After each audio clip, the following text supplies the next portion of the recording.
Hello, beautiful souls.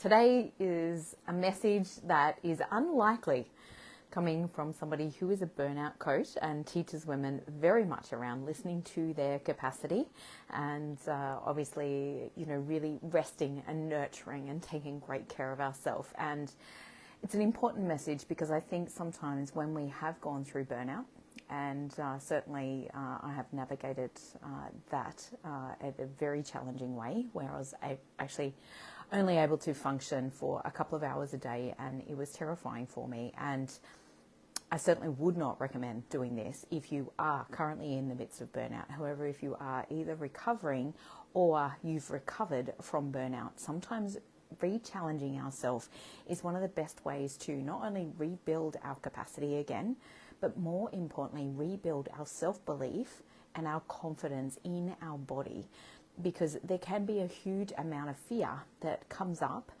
when we're challenging ourselves, that fear of going back into burnout, the same old feels of feeling foggy in the head or feeling lethargic, feeling lower in energy, and certainly being mindful of this too if obviously you are navigating perimenopause. So I say all of this with the caveat of listening to yourself. Don't push beyond your own limits, and make sure that you're getting rest and recovery on board. Now, the reason why I say do hard things is this expands our capacity. It's just like going to the gym and lifting heavier weights. We don't get stronger unless we're actually expanding our capacity. And sometimes when we get stuck in fear, when we get stuck in overwhelm, it can feel really hard to expand ourselves out of our current limits and out of our current box. And that is the thing that actually keeps us stuck and not fully living and fully engaging in such a passionate life. So back a couple of months ago, I literally signed up to High Rocks, I signed up to Coast Trek, and I also signed up to a 110k bike ride. And whilst it definitely has stretched me at times, and I have definitely gone, gosh, am I taking myself back into burnout?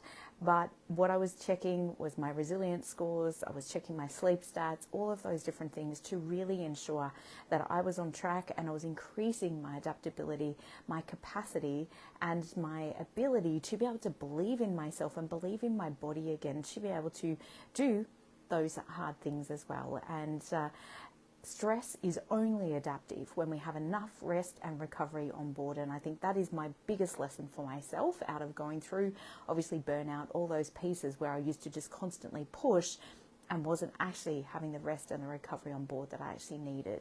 So, however, really stepping forward, whatever it is that feels hard or feels brave, this is honestly where that passion, that energy, that enthusiasm, that excitement for life really can come alive again, rather than playing it safe, staying within our limits.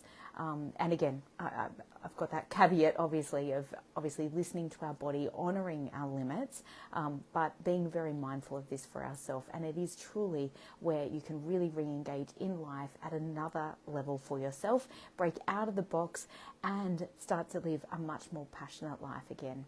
So super excited for you. Drop in the comments below, what is that one brave thing that you've been wanting to do? Perhaps it's signing up for an art class, perhaps it's asking somebody on a date. Really, stepping through that fear as much as it can be difficult to do. When we have the courage to do that and to move forward, that is truly when we A, feel super proud of ourselves, and B, we know that we're no longer living within the confines of our fear. And that is when life really does open up in so many incredible ways for us as well. Wishing you an amazing rest of your day. Lots of love.